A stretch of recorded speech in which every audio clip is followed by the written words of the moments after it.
And I'm gonna start with a little bit of a framing here, because so much of this is it's a governance problem in a complex, multi-layered system.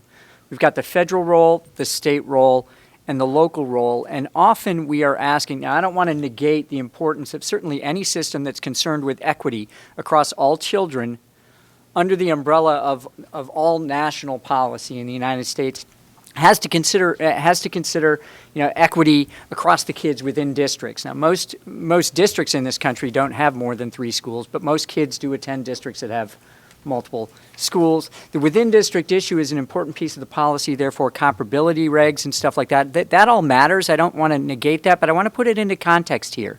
In that, so we've got the federal level, which has been relatively small in terms and been relatively inactive for the last several decades. There was a lot of action from the mid-'60s to through the '70s. We've got the state role is really what is the dominant role in regulating education, even in defining what counts as the boundaries of local systems and all of the taxation policies that are applicable to local systems. States are a major piece of this puzzle, but we often look then to the local as being most responsible for everything.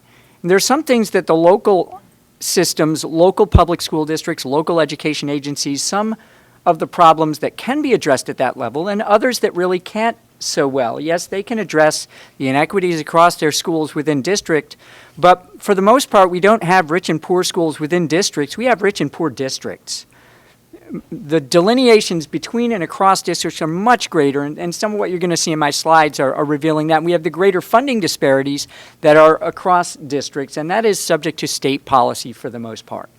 And this local district as the unit of analysis for regulation, for blame, for whatever, for litigation as a defendant, has been a problem throughout. For example, one of the things I've been dealing with and fighting over for a number of years and have dealt with in the courts is why is it that the local district can only be the viable defendant in litigation over compliance with IDEA or any other federal statute? Why is it that the local district can only be the one that's held on the hook to cover the costs when in fact the local district's finances are fully dependent upon the state policies? And one federal district court in Pennsylvania did accept that the case could move forward with the Commonwealth of Pennsylvania as the defendant potentially obligated to ensure that districts across the state were able to meet IEP needs of kids, but then that case fell apart on other grounds.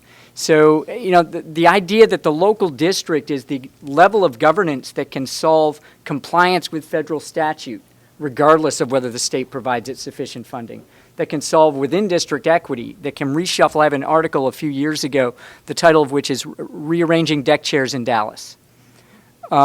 And it has to do with this comparability across schools issue when you're the district who's got invariably higher poverty schools, surrounded by districts with both more resources and lower poverty schools. How much can you shift your terrain in that context? It's a complex, multi-level problem, and we're often looking to the local district to solve what are the bigger problems to deal with. And I'm going to fly through some of the first part of this. Now, I'm going to take this back to the national level now, and this is based on a paper. I decided to do a little more with a paper that we had kind of quietly released on an obscure website a couple of years ago, where we estimated the costs of achieving common outcomes across every district in the country.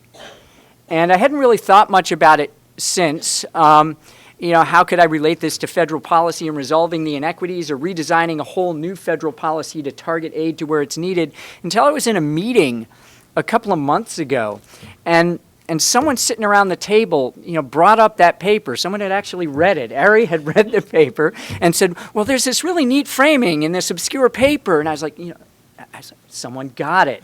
This was great. Someone actually read the paper and brought it up, and it's based a lot on the work of people like Bill Duncombe and Johnny Yinger, who for years had estimated these cost models to figure out the costs of achieving mandated outcome goals in states. And those have been used to guide school finance policy in Kansas through litigation with cost modeling attached, and a little bit in other states, but mostly in Kansas. We're doing a project for Vermont right now.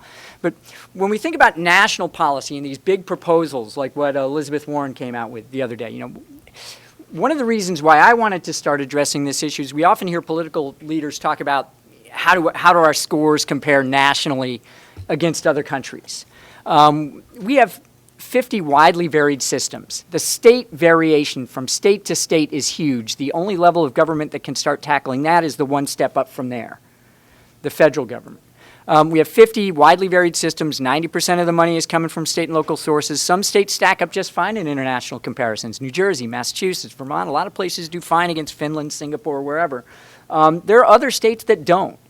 Some of the variation is because states lack capacity to spend enough to get to those same targets. Some of that variation is because states have thrown in the ball. They've thrown their education systems under the bus dramatically over decades, decreased the amount of effort they're putting forth to fund their schools.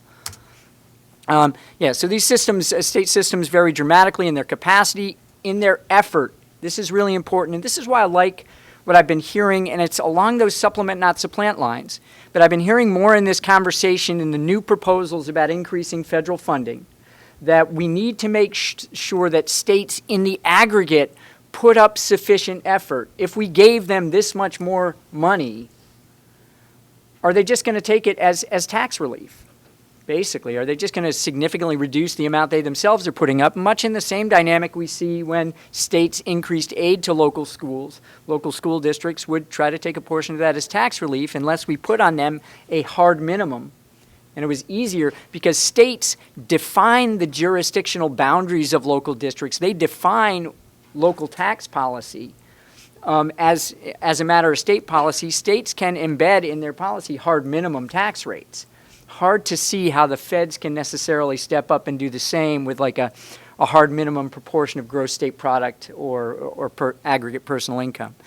But nonetheless, if leaders are going to decry the state of our nation's public education system, they've got to start treating it as a matter of legitimate national policy. We've got to rethink and think bigger about what the federal role can be and how we can leverage that. We have, and I set forth a framework that's going to be in a series of forthcoming papers where we have to figure out, well, what are the differences, not just, we can continue to try to allocate money targeted based on poverty, and a lot of what I'm going to lay out here does much the same, but there are a lot of factors that affect the cost of achieving a common outcome goal in New Mexico versus New York, in El Paso, Texas versus Boston or versus an affluent suburb of Boston. We can come up with models and cost estimates of what it would take here versus there versus elsewhere to achieve these common goals, and that will account for poverty in large part, but a number of other factors as well.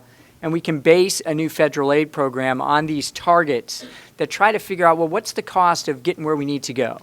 And the outcome targets that we have tend to be test scores. The Stanford Education Data Archive now has kind of nationally normalized assessment data across all districts in the country.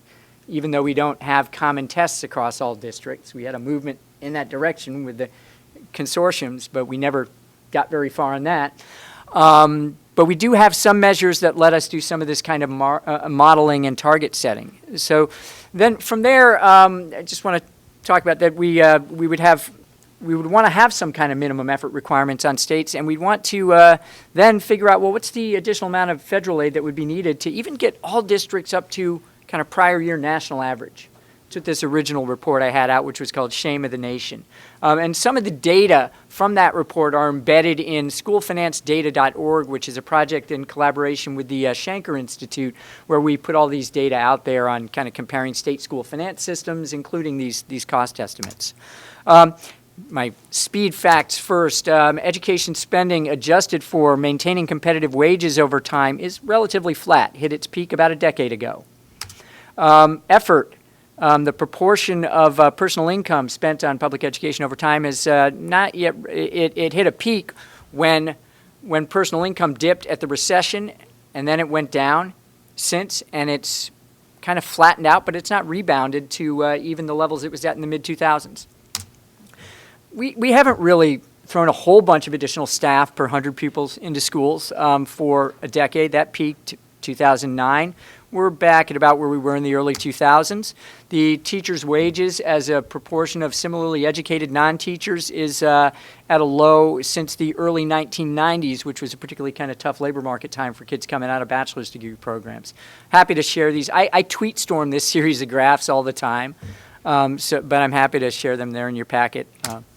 And we haven't, administrative staff has not exploded. We had an increase during a period of increased kind of regulatory compliance with state outcome testing systems, also in the 90s, and also during the period where we were finally starting to get a handle on what it meant to comply with the provision of services under IDEA.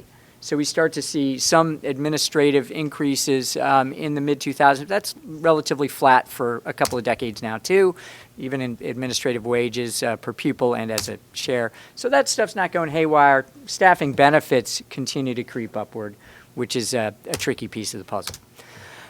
Interstate variation is the story, and I'm going to skip. We estimate this model where we account for all these different factors that affect the cost of getting even a common set of reading and math scores in Albuquerque versus Reading, Pennsylvania. And these include structural and geographic constraints. Small, tiny, remote districts cost more to get to the same point. Teacher wage variation. The competitive wages vary from one location to another, and student populations are a big piece of the puzzle.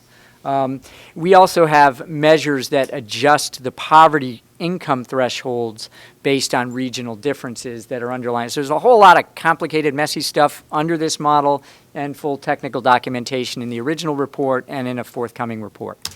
But here's the picture that I always like to just jump to because it tells the story. And this is just splitting it down and setting a modest goal of if we want to get everyone to national average outcomes, accepting that, kind of the political bluster is our national averages aren't what they should be. We don't compare nationally well with Finland or wherever.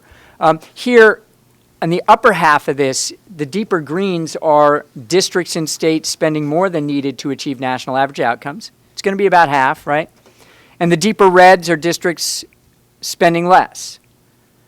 And where they're spending less, some of them may need $10,000, $15,000, $20,000 per pupil more than they're spending because of their very high poverty, because their current spending is just really, really low. To get them from, in a 100% poverty district in a location in Mississippi, where they might be spending $7,000, $8,000 per pupil, you might have to get them up to $27,000, $28,000 per pupil to be shooting for average outcomes. And the outcome variation around the average tracks with the spending gaps. If we think of a new federal aid program to start solving this problem, we want to target it to where the needs are greater to get to common outcomes, and B, the gaps are bigger. What we're really talking about doing is filling those reds. Can we get those reds at least to the beige here?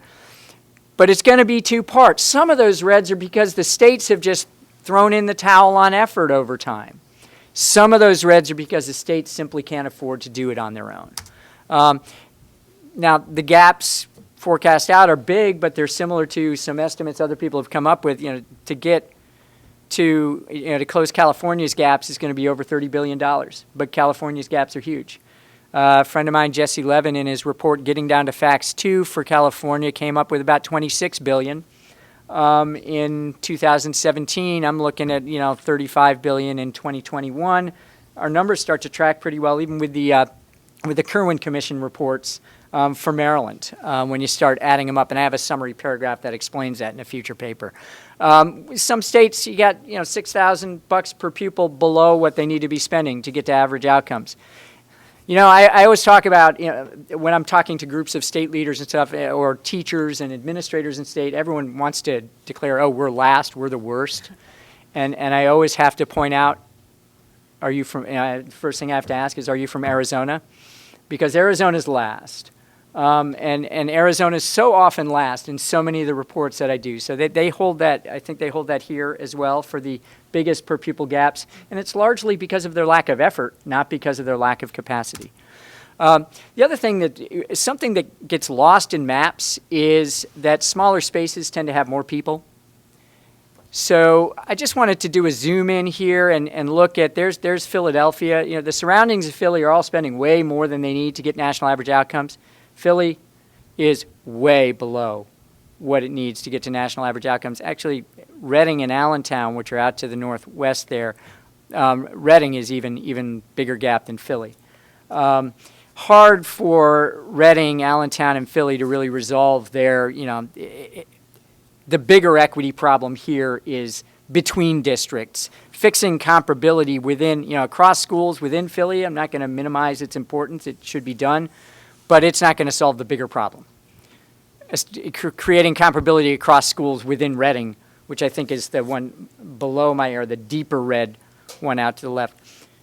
We've got to get Reading up to the level, and we got to get Pennsylvania to target the support to places like Philly and Reading.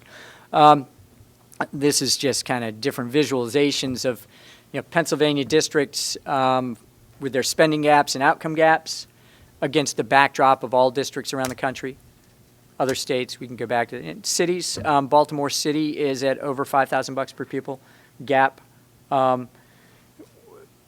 which and I'm not sure what D.C. ends up being closer to the center in there. But we've got a number of cities that are $5,000 to $10,000 and more dollars per pupil below what they need to get to even national average. I'm setting a modest bar here. And one of the interesting twists in that is, as we start looking at the racial disparities on this, something I've been mapping lately, is that really the strongest predictor, and this goes back to a report I did on America's most financially disadvantaged school district for Center for American Progress back in 2014. Strongest predictor is that it's predominantly Latino districts that are the least well-resourced, and that's both a within and a between state issue. Within states, in Connecticut, in Illinois, and in Pennsylvania, and elsewhere, it's not as much Hartford and New Haven in Connecticut. It's Bridgeport, Waterbury, and New Britain. It's not as much Philly as it is Reading and Allentown. It's not as much Chicago as it is Waukegan. These predominantly Latino second cities. Look for an article on that in Kaplan in February. Just as a sales pitch. But it's also then the predominantly Latino states in the Southwest that have majority white political representation.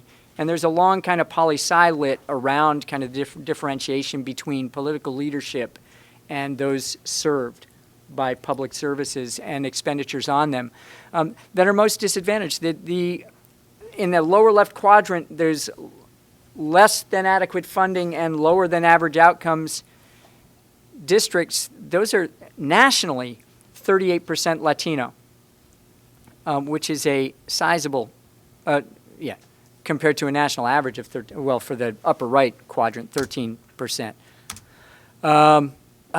Somehow my labels got removed from this one. That's too bad.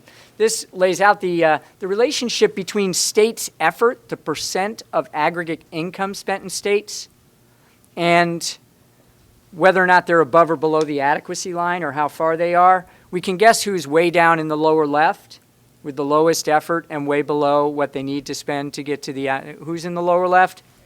Arizona, of course. Colorado is another one that has been in that spiral. When the congressman talked about I think he avoided actually fully articulating the phrase race to the bottom.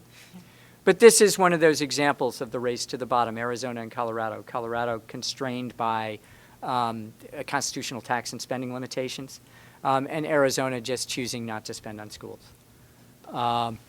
And we need to find a federal solution to getting these states to raise the bar to spend. Colorado's another one that falls below where it would need to be, but has plenty of capacity to spend what would be needed to at least achieve national average outcomes.